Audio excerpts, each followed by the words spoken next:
안녕하세요 여러분. 오늘은 팔품사 5구 3절 팔품사 가계도의 마지막 8번째 막내 아이에 대해서 공부해 보겠습니다. 바로 이름하여 접속사죠. 접속사 참 많이 들으셨을 텐데요. 오늘은 그 접속사를 다시 한번 제가 빠르고 스위프트하게 팔품사 5구 3절 가계도를 그리면서 마지막 정리하는 시간 갖도록 하겠습니다. 제가 거의 2년 가까이 전에 처음에 칠판 판서를 통해서 부족한 영상의 질로 만든 영상이 있습니다. 그 영상을 꼭 함께 보시면서 그 예문을 함께 익히신다면 제 영상은 그냥 복습 차원에서 한번 이렇게 이용하면 좋을 것 같다는 생각합니다. 다시 한번 말씀드립니다. 제 영상은 반드시 맥을 잡는 뼈대를 잡는 방법의 문법에 사용되어야만 하지 마치 이것이 전부인 양 이것만 보시면 안 됩니다. 제가 이제 맥을 잡아드리면 그것을 보시고 각자가 문법책을 펴서 바로 그 챕터를 보시면 됩니다. 제가 가르쳐드리는 이 영어의 비법은 미로를 빠져나가는 비법이죠. 어떻게 8가지의 품사가 역학적인 관계를 가지고 있는가에 대해서 제 나름대로의 추적적이고 과학적인 검증을 통해서 즉 경험적인 검증을 통해서 만든 가계도 그림임을 제가 미리 밝혀드립니다. 반드시 이걸 보시고 다른 더 뛰어난 선생님들의 유튜브 강의나 바로 문법책을 보신다면 분명히 3개월 안에 이걸 다 독파하신다면 영어의 길이 보이실 겁니다. 자, 그럼 다시 한번 시작해 볼게요. 자, 명사와 동사가 있습니다. 이들을 각각 아빠와 엄마에 비유합니다. 자, 명사 즉 아빠와 그리고 엄마인 동사가 결혼을 합니다. 생물학에서는 남자를 네모로 여자를 동그라미로 그립니다. 이들에겐 각각 장가와 시집을 안 간 삼촌 대명사와 그리고 동사의 여동생인 이모 감탄사가 있습니다. 자, 그래서 이들이 바로 1세대, 영어의 1세대를 담당합니다. 자, 1세대. 왜 1세대냐? 이 세대를 붙인 제가 만든 이유는 중요도의 순서대로 순위를 붙인 겁니다. 이게 제일 큰 거죠. 제일 어른이고 제일 먼저 나와야 됩니다. 영어는 중요한 순서대로 말하는 언어죠. 그렇기 때문에 아빠, 삼촌, 엄마가 제일 먼저 나옵니다. 자, 감탄사는 골방에 바뀌어서 감탄하는 거죠. what하고 how의 형태로만 감탄하는 쇼핑 중독자 이모라고 보시면 됩니다. 실질적으로는 이 세 명이 바로 영어의 맨 앞부분인 SV를 담당한다 보시면 되겠습니다. 이렇게 1세대가 끝나면 바로 이들은 각각 존재 이유가 있죠. 바로 명사와 동사만 가지고도 문장이 될 수 있습니다. 바로 그게 일형식이긴 한데 언어가 점점 방대해지면서 그 명사를 설명해주고 꾸며주고 설명해줄 그런 describe한 말이 필요하죠. 동사도 마찬가지입니다. 먹기는 먹는데 어떻게 먹는지 그 행위에 맞춰서 설명해줄 말들이 필요하게 됩니다. 그래서 제2세대가 등장하게 되는데 그걸 저는 이렇게 비유합니다. 금슬이 좋은 아빠와 엄마가 결혼해서 이란성 쌍둥이를 낳습니다. 이들이 각각 형용사와 그리고 부사입니다. 자, 이들을 바로 2세대에 비유하고 2세대의 키워드는 뭐죠? 바로 수식입니다. 이들의 존재 이유는 수식입니다. 풀었으면 꾸며주는 말이라는 소리죠. 꾸며주는 말. 자, 이때 꾸며준다고 말을 하면서 무엇을 이라고 하는 대상, 즉 목적어가 빠지면 안 되겠죠. 자, 누구를 꾸며주는가? 형용사는 남자애답게 장남이에요. 이들은 이란성 쌍둥이인데 제가 그 성질을 설명할게요. 꾸며주는 말이라고 하는 그 성질을 공유하다 보니까 쌍둥이, 즉 유전 정보를 공유하죠. 근데 성별이 다른 거야. 그러니까 이란성 쌍둥이인 거죠.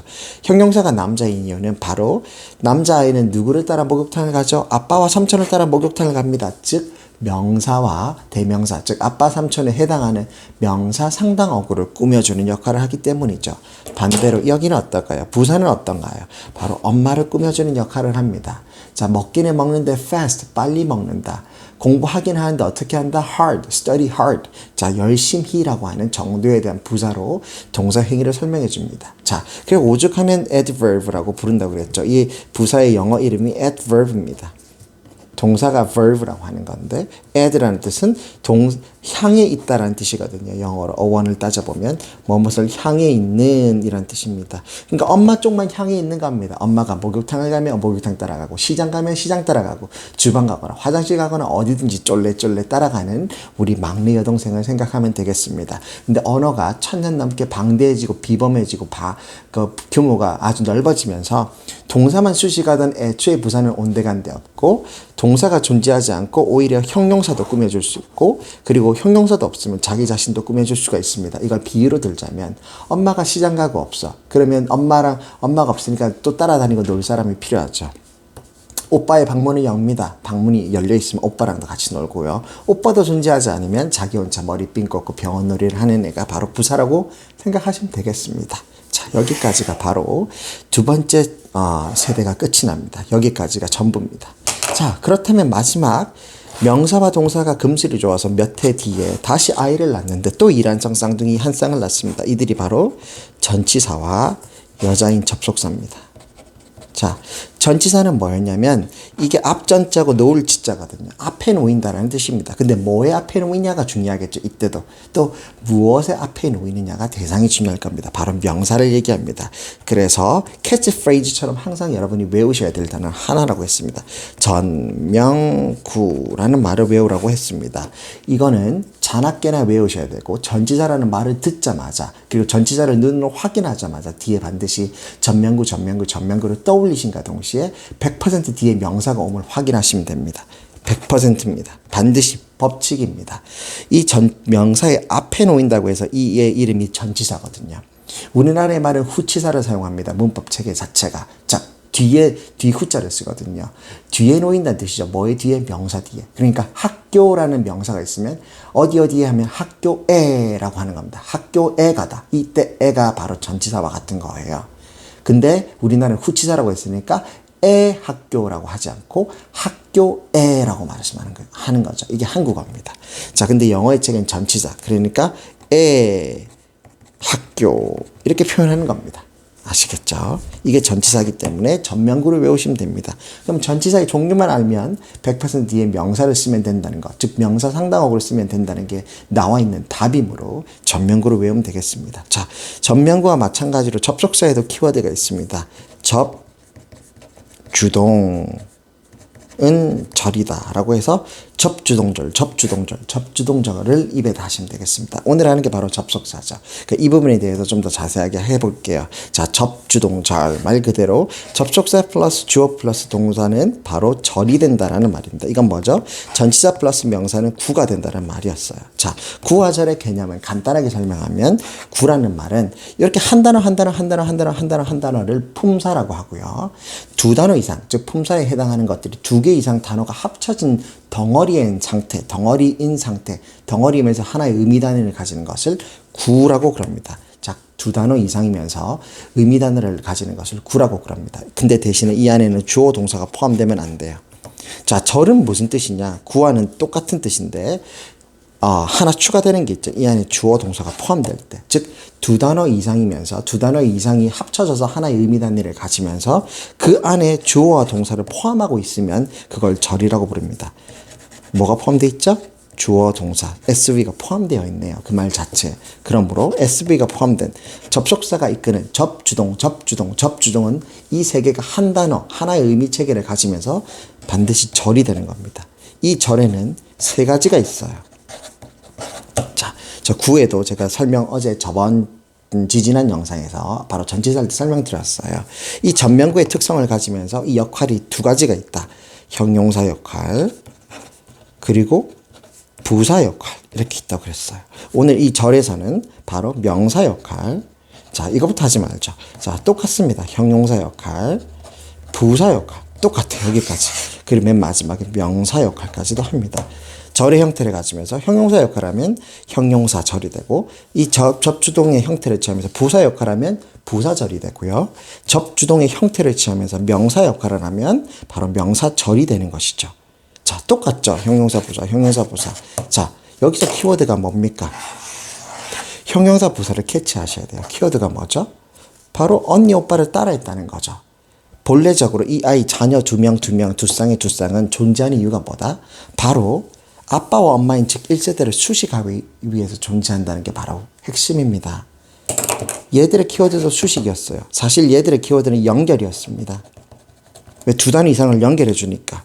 다리 같은 거예요. 근데 궁극적으로 연결을 통해서 이루고자 하는 바는 수식입니다. 똑같아요. 형용사와 부사라고 하는 첫 번째 이란적 쌍둥이 언니 오빠들이 하고자 하는 것들은 단 한 단어를 이용해서 엄마 아빠를 드높이는 일, 즉 수식이죠. 근데 이 아이들은 본래적으로 단어가 두 단어 이상이 나와줘야 돼요. 그냥 전치사 to, as, at, on 이런다고 말이 됩니까? 안 되죠, 말이. 반드시 뒤에 명사가 따라와야지 말이 되는 거거든요. 혼자 쓰일 수가 없어. 접속사도 when, why, what 이것만 쓴다고 말이 됩니까? 말이 안 돼요. 전달이 안 되기 때문에 반드시 주어 동사 같이 와야지 하나의 묶음으로 그게 의미 단위를 가지거든요. 그러니까 얘들은 독립적으로 쓰일 수 없어요. 그러니까 얘들은 안타깝지만 뒤로 갈 수밖에 없는 거예요. 우선순위가 한 단어로 쓸 수 있는 얘보다 우선순위가 뒤로 밀렸는데 게다가 덩어리까지가 크네. 두 단어 이상이죠. 영어는 덩어리가 큰 걸 좋아한다, 싫어한다? 싫어한다. 영어의 조상은 상인들의 마인드에 있어서는 덩어리가 미리 머리 위에 커버리는 건 계약에 그리고 거래에 좋지 않아요. 그래서 뒤로 스무스하게 빼는 겁니다. 그렇죠? 클라이맥스적으로 뒤로 빼는 거야. 그러니까 한 단어로 구분할 수 있는 것들은 1세대, 여기 2세대 배치하고 그 다음 두 단어 이상이 오는 것들이 바로 여기에 위치하는 겁니다. 자, 그래서 전면구 최소 두 단어죠. 접주동절 최소 두 단어 이상이죠. 그쵸? 그러니까 우선순위에서도 밀렸고 덩어리도 크기 때문에 얘들이 바로 3세대가 되는 겁니다. 키워드는 뭐? 마찬가지로 수식. 한 단어로 엄마 아빠를 드높이면 형용사 부사고 두 단어 이상의 의미 체계를 가지면서 똑같은 형용사 부사 역할을 똑같이 하면서 명사, 대명사, 동사를 수식해주는 역할을 하면 바로 전치사 구 또는 접속사 절이라고 부르는 겁니다. 그러니까 그의 종류는 각각 전면구의 형태를 취하면서 형용사 역할을 하면 형용사 구, 전면구의 형태를 취하면서 부사 역할을 하면 부사 구라고 하는 겁니다. 근데 전치사를 달고 있기 때문에 문법적인 뭐라고 한다?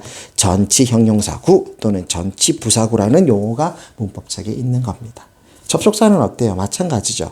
접주동의 형태를 취하면서 형용사 역할을 하면 형용사 절, 접주동의 형태를 취하면서 부사 역할을 하면 부사 절, 접주동의 형태를 취하면서 명사 역할을 하면 명사 절이라고 하는 겁니다. 그래서 팔품사 5구 3절이 있는 겁니다. 팔품사 8개죠. 하나, 둘, 셋, 넷, 다섯, 여섯, 일곱, 여덟. 그리고 5구 9, 5개 설명드릴게요. 그리고 마지막 3절. 하나, 둘, 3개를 얘기하는 겁니다. 이때 5구는 뭘까요? 일단 얘는 절이니까 제끼고 쇼핑 중독된 감탄사는 제끼고 나머지 하나, 둘, 셋, 넷, 다섯, 여섯. 6개 중에서 5개 구가 나오는 겁니다. 자, 이렇게가 5구예요. 자, 명사, 동사, 부사, 형용사, 전치사를 구라고 그럽니다. 명사구, 동사구, 형용사구, 부사구, 전치사구 이렇게 5가지가 있습니다. 자, 이렇게 생각하시면 좋아요. 팔품사는 8개인데 얘 둘에는 직계 가족이 아니죠. 삼촌하고 이모죠. 떼고 그리고 접속사는 절만 담당하기 때문에 떼고 그럼 나머지 5개가 바로 5, 9가 되는 것입니다. 구의 정의 뭐라고요? 단어 2개가 합쳐져서 하나의 의미를 가지는 거. 명사 2개 합쳐지는 거 뭐죠? 합성 명사 같은 거 있죠. 동사 2개 합쳐지는 게 뭐가 있어요? 동사구 같은 거 있잖아. 이어동사. 그쵸? 그리고 형용사도 2개 이상 쓰이는 형용사구가 될 수 있습니다. 전치 형용사구가 대표적인 형용사구 같은 거 하죠. 그리고 마찬가지로 여기 감탄사에서 동사에서 빠져나온 팔품사 준동사를 사용하면 여기도 형용사구가 되고요. 부사도 마찬가지고 전치사는 지금 봤던 대로 이렇게 나와 있습니다. 자, 이래서 팔품사 5구 3절이 나옵니다. 즉 3절은 바로 이거죠. 명사, 형용사, 부사를 3절이라고 그럽니다. 접속사라고 하는 이 매개체에 실어서 3절의 역할을 하는 겁니다. 여러분 잘 째려보세요. 이 가계도를. 이게 전부입니다. 영어의 전부예요. 자, 오늘 조금만 더 들어가서 마지막 접속사 파트니까 반드시 제 지난 영상 판서를 한 내용이 제가 1년 전쯤 2년 가까이 전에 만든 영상이 있습니다. 거기 예문들을 제가 실어놨어요. 그 예문을 반드시 봐야 돼요. 오늘은 맥만 잡아드리고 끝낸다고 했으니까 보여드릴게요. 자, 형용사절이 뭐냐? 말 그대로 접주동의 형태를 취하면서 형용사 역할을 하는 거죠. 자, 100% 관계 대명사 또는 관계 부사 절을 형용사절이라고 합니다. 자, 예문은 나중에 반드시 그 챕터를 보시고 아니면 인터넷에서 이 말을 딱 타입하셔서 넣으셔야 됩니다. 자, 관계 대명사, 관계 부사 어려운 말 아닙니다. 원래 대명사에서 해야 됐지만 어쨌든 이 막내랑 이 삼촌은 지극히 가까운 관계거든요. 그러니까 대명사라고 하는 것을 사용해서 하나 줄인 거예요. 형용사절입니다. 형용사는 무슨 역할을 하죠? 명사 상당으로 꾸며주는 역할을 하는 거야. 그러니까 관계대명사 앞에는 항상 앞에 명사가 놓입니다. 이걸 뭐라 부른다? 영어에서는 선행사. 선행사는 100% 명사 상당어구라고 학교에서 배우셨을 겁니다. I love an apple. 사과를 사랑한대요. 사과 하나를. 명사 썼죠. 그럼 뒤에 관계대명사 저를 쓸 수 있는 거예요. 왜? 이게 통째가 형용사 역할을 하니까. 관계대명사는 따로 배우셔야 됩니다. 뭐 that도 있고 which도 있고 그렇죠? who도 있고 이런 것들이 관계대명사예요. 종류가 네 가지밖에 없어요. 그러니까 이런 것들이 접속사, 주어, 동사라는 형식으로 묶여서 앞에 있는 f를 수식해 주는 거예요. 관계대명사, 관계부사가 형용사 자리라는 거가 바로 공부의 핵심입니다. 이것만 아시면 돼요. 부사절, 부사 역할은 뭐죠? 동사 수식, 형용사 수식, 자기 자신 수식, 그리고 문장 맨 앞에 놓으면 문장 전체를 수식. 부사절은 중요하다, 중요하지 않다, 제 타이틀 1도 안 중요합니다. 어떻게라는 거죠. 어떻게. 방법적인 측면이나 정도적인 측면이나 그러니까 형용사가 담고 있지 않은 여러 가지 모든 의미들을 다 때려 부은 게 바로 부사예요. 나머지 있는 모든 것들, 때나 장소나 시간이나 이런 것들 전부 다 부사라고 하는 겁니다. 이 개념 자체를 아시려면 간단해요. 그냥 문법적 펴줘서 아 이런 게 부사구나 하고 머릿속에 집어넣으시면 됩니다. 자, 그게 바로 부사죠. 독립적으로 쓰이기 쉽습니다. 마지막 명사. 명사가 무슨 역할을 하죠? 아빠 역할을 하죠. 문장 안에서는 SOC의 역할을 합니다. 삼촌도 SOC의 역할을 하죠. 즉 주어, 목적어, 보어가 다 될 수 있어요. SVOC라고 하는 4개 중에서 이 V 동사는 엄마의 붙박이고요. 나머지 3개가 전부 다 명사가 될 수 있는 거예요. 마찬가지죠. 그러니까 접주동의 형태를 취하면서 즉 명사 역할, 문장 안에서 S나 O나 C의 자리에 들어갈 수 있는 것을 명사 자리라고 합니다. 자, 주어로 쓰이면 한글로 말토시가 어떻게 되죠? 말머리가, 말끝이 은는이가, 은는이가로 해석하시면 됩니다. 목적어로 명사가 쓰였으면 무엇을, 무엇을 이렇게 해석하시면 되고 보호일 때는 주격 보호냐 목적격 보호냐에 따라서 해석이 약간 다르긴 한데 어려울 거 하나도 없어요. 이건 그대로 해석하시면 돼. 이 말토시만 제가 짚고 넘어가 드리는 게 마지막 포인트였어. 끝났어. 자, 여기까지가 팔품사구 3절의 전부입니다. 팔품사 5가지 구 그리고 마지막 3절은 접주동의 형태를 취하면서 하는 형용사 부사 똑같아. 형용사 부사 그리고 마지막 명사절까지가 바로 팔품사구 3절의 전부입니다. 여러분 지금까지 여러분들과 함께 했던 이 모든 것들이 제가 18시간에 갖춰서 지금 했는데 애초에 제가 처음 할 때 20시간 이내에 문법책을 끝내드린다고 했어요. 제가 그 약속을 지키느라 20강 안으로 배치를 했는데 진짜로 가능하죠. 여러분 제가 다시 한번 제가 제 모든 걸 걸고 장담 드릴게요. 저는 이 영상을 아마 몇십 분 아마 한 10분에서 20분밖에 안 보실 거라는 거 잘 알아요. 근데 그분께 제가 제 명예를 걸고 말씀드리고 싶은 게 있어요. 장담하는데요. 이건 정말 미로를 빠져나가는 방법이에요. 비단 이건 저만 갖고 있는 건 아닐 겁니다. 아마 영어를 다 정복해 본 사람이라면 네이티브 스피커가 아니면서 외국에 유학을 오래 했거나 테솔 강의를 이제 수료하고 나서 테솔 자격증을 따서 한국에서 학원에서 이제 문법 강의를 하시는 분들이나 현재 한국에서는 뭐 문법 강의가 그렇게 이제 학생들에게 맞지 않다 해서 별로 점점점 등한시되는 건데요. 이건 기초의학을 등한시하는 거랑 똑같아요. 기초의학이 없으면 나중에 의학이 진보를 못하거든요. 마찬가지로 영문법 체계를 무시하고 점점 가르치는 시수가 줄어들고 이걸 어렵다고 생각해서 안 가르치기 시작하면 결국 영어는 계속 미로를 빠져나가지 못하고 사교육 안에서 계속 돈을 지불해야 되는 상황에 몰리는 거예요. 어쩌면 대한민국 교육이 그렇게 가고 있는지도 몰라요. 저는 제가 이 미로를 빠져나간 방식으로 여러분들께 장담을 하는 겁니다. 지금 이 식대로 공부를 하시면요. 그 세상에 그 어떤 문법책도 독파하실 수가 있습니다. 과외 선생 필요 없어요. 혼자 공부할 수 있습니다. 여러분들이 지금까지 영어를 못하고 잘 못하고 성적이 안 오르고 수십 년간 학원에도 돈을 부어야 했던 이유는 하나예요. 명사 알아, 대명사 알아, 동사도 아는데 문장을 못 만든다고 그래요. 근데 실제로 물어봅니다. 그럼 형용사는 어떻게 이루어지는 거냐 물으면 형용사가 뭔지는 설명하세요. 근데 형용사가 문장 안에서 SVOC에서 어디에 들어가는지 어떻게 써야 되는지를 모르는 거예요. 모르니까 수년간, 10수년간, 20년간 계속 영어 공부를 해야 되는 겁니다. 이게 바로 답입니다. 이게 답이에요. 이것 말고 다른 답을 가지신 분들도 분명히 있습니다. 근데 저는 지금 제 강의를 이거 들으시는 분들께 제 머릿속에 뭐가 있는지 제가 어떻게 영어를 결국 정복하게 됐는지 그걸 알려드리는 거예요. 믿으셔도 됩니다. 저는 이렇게 생각하고 이렇게 사고해서 영어의 미로를 빠져나왔습니다. 아주 오래전에. 여러분들께 그대로 드리는 거예요. 이거 그대로 복사해서 머릿속에 넣으시면 돼요. 답을 모르시는 분들이라면 제가 지금 치링 페이퍼를 드리는 거예요.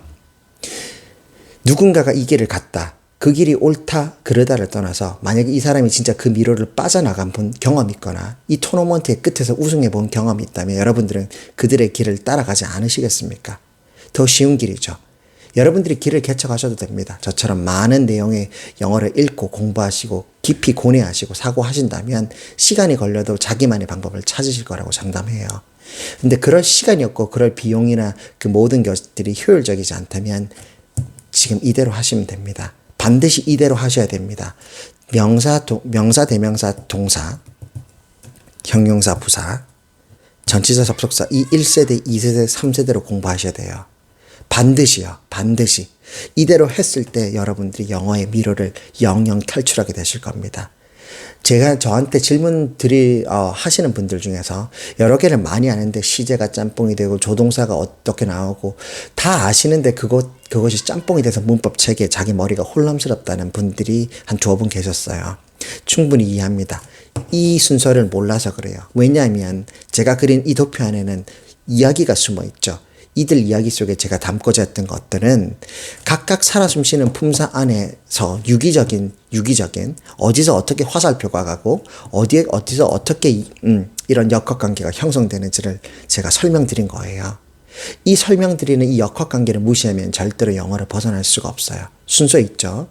명사 5개, 대명사 5개 넣어야 되는 거. 제 지난 강의 보시면 나와요. 동사 총 12가지를 넣어야죠. 그렇죠? 감탄사 2개. 그럼 5개, 12개, 2개. 형용사 뭐 넣어야 되나요? 크게는 여러 가지가 있지만 이 안에 들어가야 될 거는 용법 2가지예요.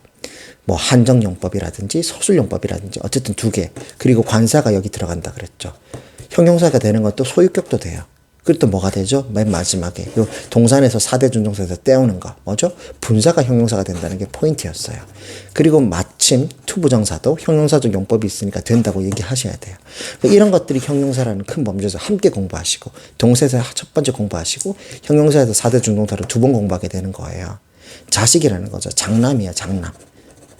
그래서 이 모든 것들이 얘들이 영어를 다 해먹는 거예요. 얘까지 꼽살이 껴서. 형용사가 담지 못했던 그 의미 체계를 나머지 부사한테 다 때려 박았거든. 그래서 정도니, 빈도니, 수량이니, 뭐 많아요. 때, 장소, 이유, 그쵸? 양태, 들어보지도 못한, 그럼에도 불구하고 뭐 이런 내용, 각가지 내용들, 전부 다를 부사가 다 등에 짊어지고 십자가를 지고 갑니다. 그래서 1, 2세대까지만 알면 영어가 다 돼야 돼요. 근데 한 단어로만, 이렇게 한 단어로만 부모를 수식하는데 한계가 있거든. 그러니까 덩어리로, 더 세련되게, 더 덩어리로, 이렇게 덩어리 형태로 또 아빠 엄마를 수식해주는 게 생겨난 겁니다. 그게 바로 세 번째 아이들이에요.